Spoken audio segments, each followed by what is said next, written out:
O rio que abastece 40% da população de Bauru está ameaçado pelo assoreamento. A solução? Recuperar a mata ciliar. Plantio de mudas é uma grande ajuda, mas proprietários de terras terão de se comprometer com a preservação.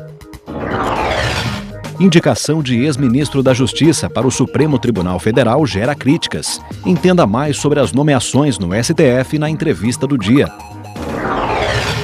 E alimentação saudável desde a infância. Crianças aprendem a cozinhar e descobrem as delícias da comida natural. Unesp Notícias desta quinta-feira, 9 de fevereiro, começa agora.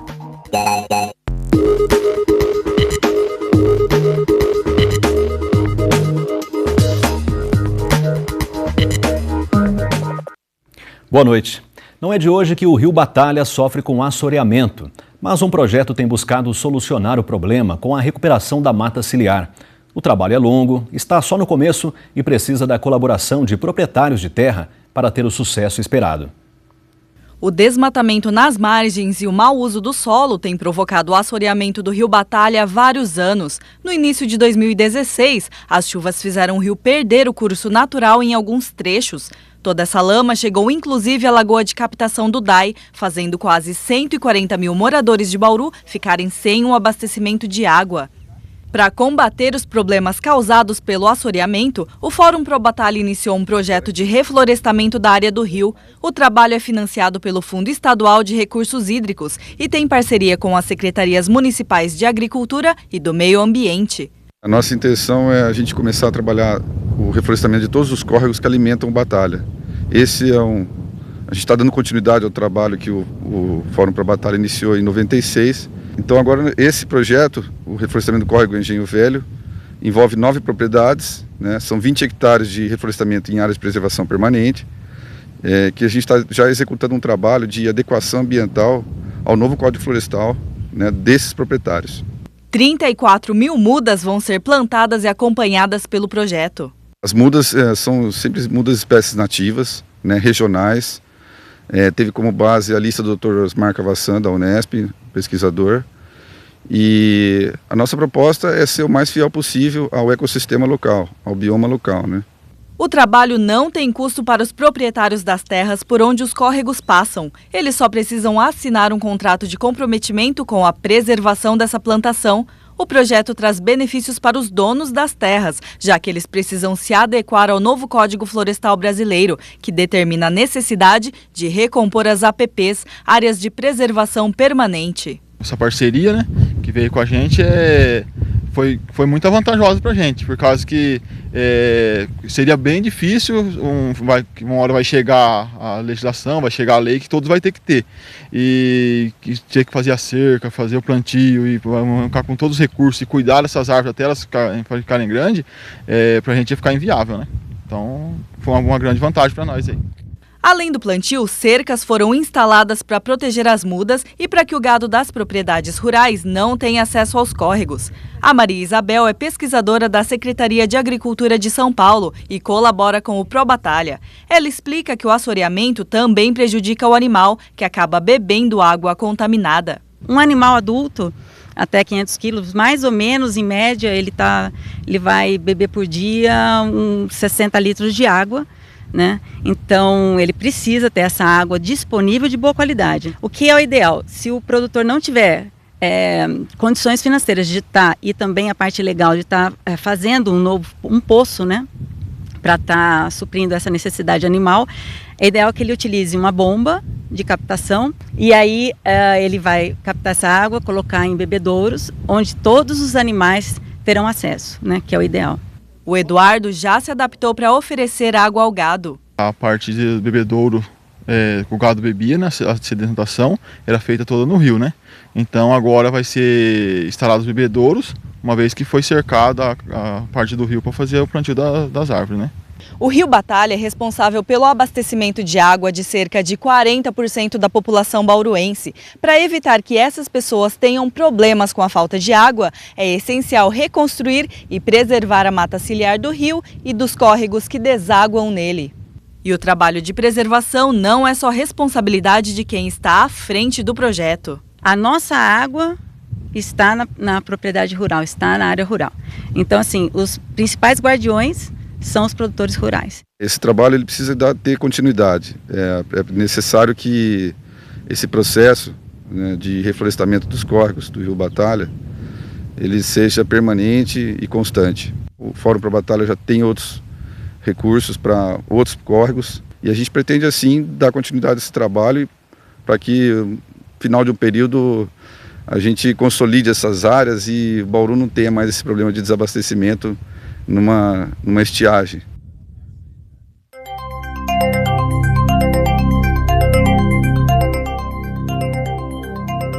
E o fim de semana começa com sol aqui em Bauru. Vamos ver então a previsão do tempo para amanhã. As informações são do IPMET e do CPTEC. Uma massa de ar seco passa pelo estado e favorece o predomínio do sol em todas as regiões nesta sexta-feira. Por conta do aquecimento durante o dia, não estão descartadas chuvas fracas nas regiões sul e leste. Em Bauru, o tempo segue firme sem previsão de chuva. Agora, a umidade do ar está em 55%. Os ventos são fracos e sopram a 9 km por hora. Hoje, a temperatura mínima foi de 19 e a máxima foi de 31 graus. Amanhã, os termômetros devem variar entre 19 de novo e 32 graus. A seguir, na entrevista do dia, o professor da Unesp, Carlo Napolitano, fala das implicações da nomeação do ex-ministro da Justiça, Alexandre de Moraes, para o STF. E ainda nesta edição, a criançada vai para a cozinha, põe a mão na massa e aprende a gostar de alimentos mais saudáveis. Não saia daí, o intervalo é bem rápido. Nesta semana, o presidente Michel Temer indicou Alexandre de Moraes para assumir a cadeira deixada por Teoriza Vasque no Supremo Tribunal Federal. Moraes estava no Ministério da Justiça desde o início do governo Temer. A repórter Marisa Sei conversou com o professor da Unesp aqui em Bauru, Carlo Napolitano. Ele explica como deve ocorrer a sucessão no Supremo e como a escolha de Moraes pode impactar o andamento de processos importantes como a Operação Lava Jato. Confira. Alexandre de Moraes tem 49 anos, 27 deles dedicados à carreira jurídica. Caso a indicação para o Supremo seja aprovada pelo Senado, ele pode ficar no cargo até os 75 anos, idade máxima para aposentadoria. Professor, como funciona esse processo de aprovação pelo Senado e quanto tempo ele pode levar? É muito variável essa tua pergunta. Tudo indica que será uma aprovação, pelo menos uma avaliação rápida pela Comissão de Constituição e Justiça do Senado. Tanto é que ainda essa semana foi escolhido o presidente dessa comissão, o senador Edson Lobão. Isso aconteceu na quarta-feira, e agora essa comissão já pode pautar a sabatina, como se chama, ao indicado para ocupar o cargo de ministro do Supremo Tribunal Federal. Vai depender da vontade política do Senado Federal de agilizar ou não essa aprovação da indicação. Feito isso, vem aprovado pelo Senado, o presidente da República faz a nomeação e ele acaba tomando posse. A gente tem lido pela imprensa, isso pode demorar aí, no máximo um mês, 30 dias. Bom, uma das críticas feitas à indicação de Alexandre de Moraes para o cargo é que ele já teria exercido cargos políticos no estado de São Paulo e também no governo federal, né? Até a tese de doutorado dele defende que os indicados ao STF não estejam em cargos de confiança. Quais seriam aí os conflitos de interesse que estariam nessa questão? Então, isso é muito comum acontecer indicações de ministro do Supremo Tribunal Federal que tenham participações políticas efetivas, não é? Na história recente do Brasil, sem contar períodos anteriores, vários ministros do Supremo Tribunal Federal tiveram carreiras políticas, né? Para lembrar alguns, o ministro Maurício Correia, ele foi ministro da Justiça no governo Itamar e depois foi nomeado para o Supremo Tribunal Federal pelo próprio Itamar. Ele já havia saído do Ministério da Justiça, mas exerceu um cargo efetivamente político. Talvez o caso não digo escandaloso, mas mais esquisito na história recente, foi a nomeação e renomeação do ministro Francisco Rezec. Ele era ministro do Tribunal Superior Eleitoral, né, ministro do Supremo Tribunal Federal, e ocupava a vaga de ministro-presidente do TSE nas eleições de 88. O Collor foi eleito, ele pediu exoneração do Supremo Tribunal Federal para ser chanceler brasileiro, ministro das Relações Exteriores do governo Collor.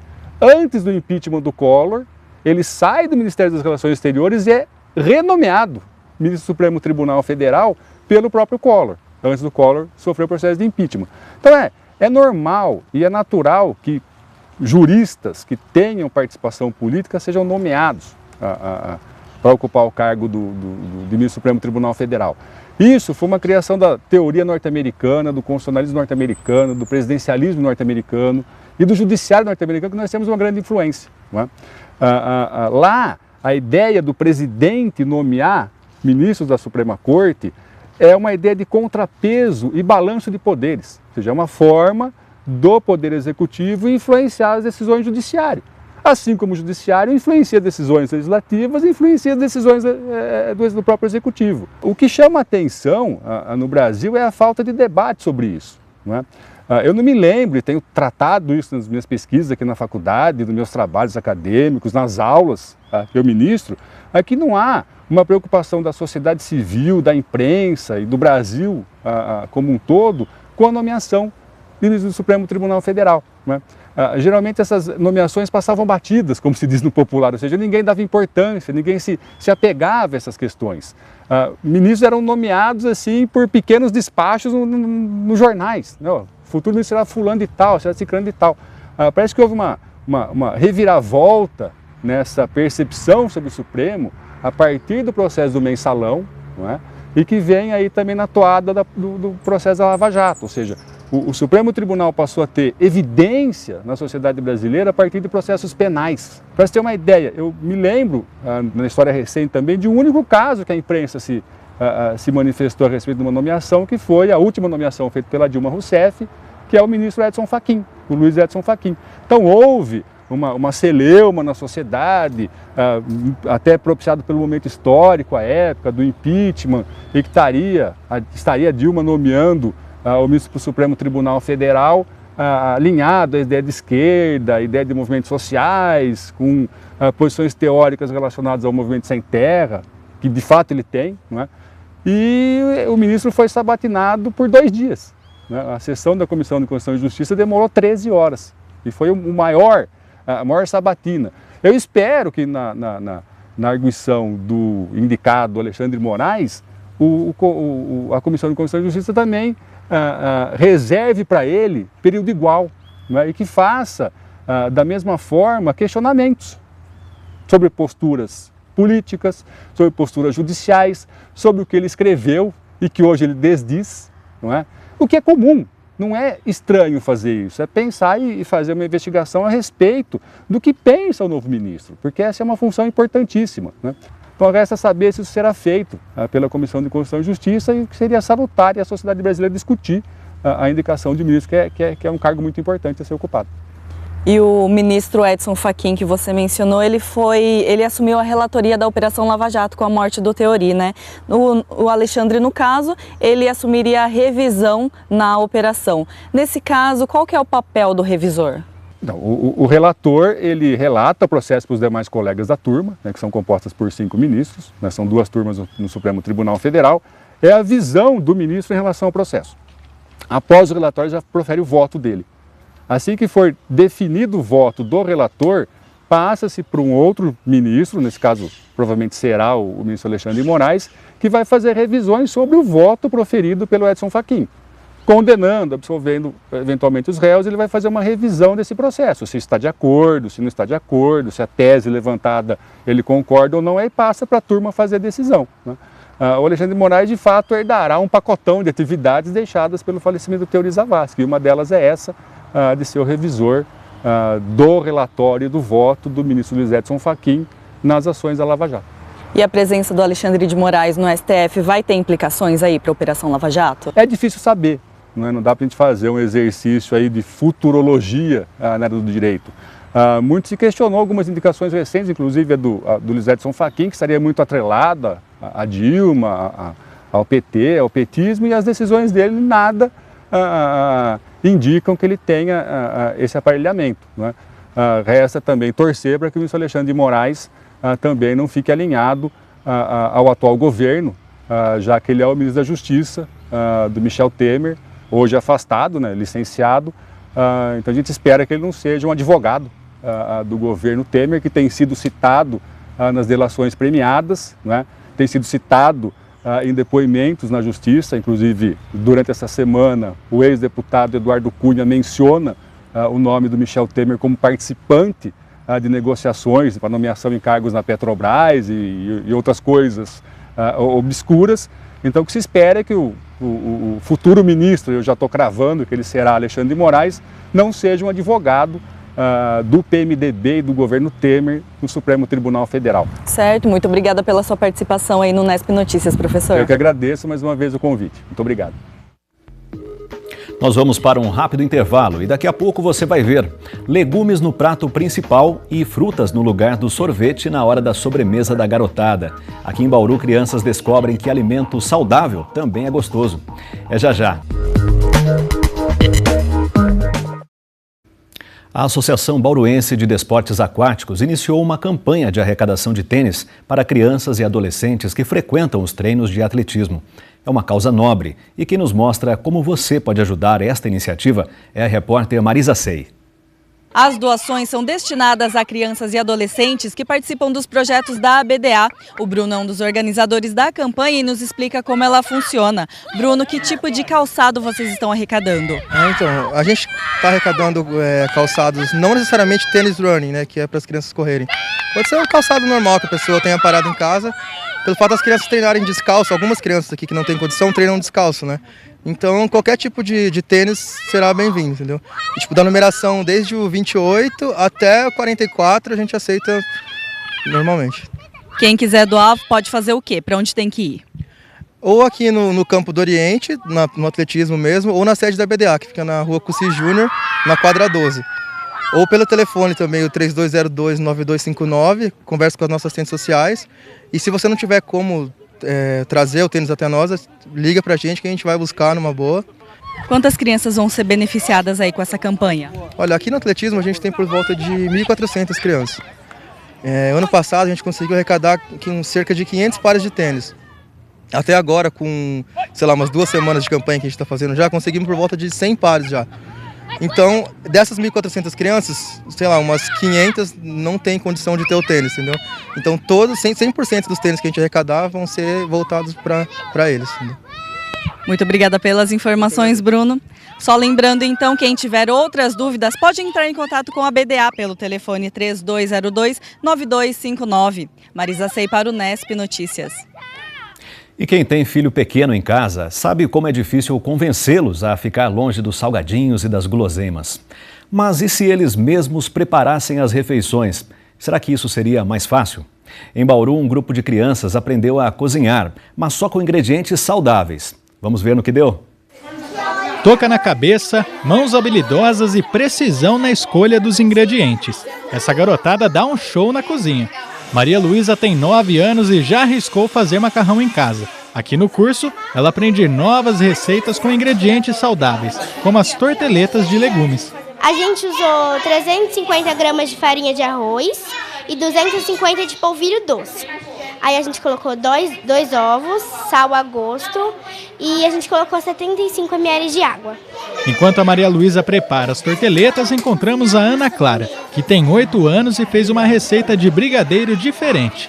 Ele vai muito menos açúcar. Eu também não gostava muito de chocolate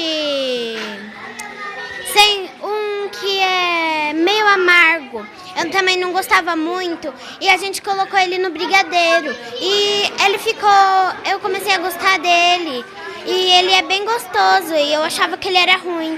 Durante as aulas, as meninas mandam bem quando o assunto é cozinhar, mas em casa, na hora de comer? Em casa eu gosto mais de comer bolacha recheada, mas aqui no curso eu aprendi a gostar mais de fruta e essas coisas assim. Se deixar, eu como mais besteira. Mas a minha mãe, ela não compra muita besteira, ela compra algumas coisas que não são muito saudáveis, mas ela também compra mais coisa boa do que coisa que não é muito saudável.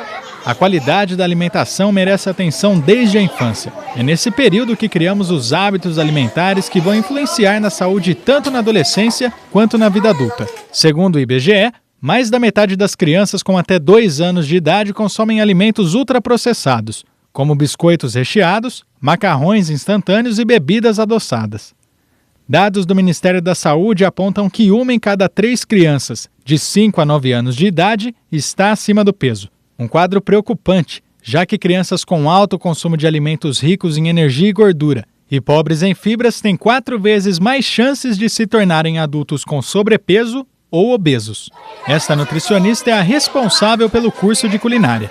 Para ela, envolver as crianças no preparo dos alimentos é uma forma de incentivar hábitos saudáveis e prevenir doenças. Pensando que hoje as crianças, elas vivem num ambiente totalmente industrializado, tudo é de caixinha, tudo é de saquinho. Então o objetivo do nosso curso é fazer com que eles façam o próprio alimento e experimentem o alimento de uma forma feita em casa. Então acho que um jeito de você fazer a criança comer o que ela não gosta ou acha que não gosta é fazer ela fazer o alimento e experimentar. Então o fato deles fazerem o alimento, lerem a receita, verificar o que vai na massa, o que vai no conteúdo da receita, eles têm um atrativo maior para experimentar o alimento que eles fizeram. Fazer as crianças colocarem a mão na massa tem dado resultado. O Ian tem 7 anos e é fã de sorvete. O pequeno ficou maravilhado com a sobremesa de frutas feita no curso. Antes era picolé de massa, só que agora quando eu provei esse, não quero nem pensar em tomar nenhum daqueles 2 que eu falei. Além dos benefícios para a saúde, a prática na cozinha ajuda a desenvolver habilidades e incentiva a disciplina. A gente trabalha à espera, a sua vez, a disciplina, né? Então tem também a parte do cálculo nas receitas, que a gente faz o cálculo. A forma de ir ao mercado e identificar as frutas, os legumes que vai na receitinha, que depois em casa eles vão fazer também. Tem muita coisa no trabalho envolvido, né? Se depender dessa garotada aqui, daqui pra frente é só comida saudável. Acho que pro nosso corpo funcionar melhor, mais saudável, sabe? Então eu prefiro comer mais essas coisas agora. E o Unesp Notícias fica por aqui. Perdeu alguma reportagem? Então acesse o site da TV Unesp ou a nossa página no Facebook. Uma ótima noite para você. Tchau!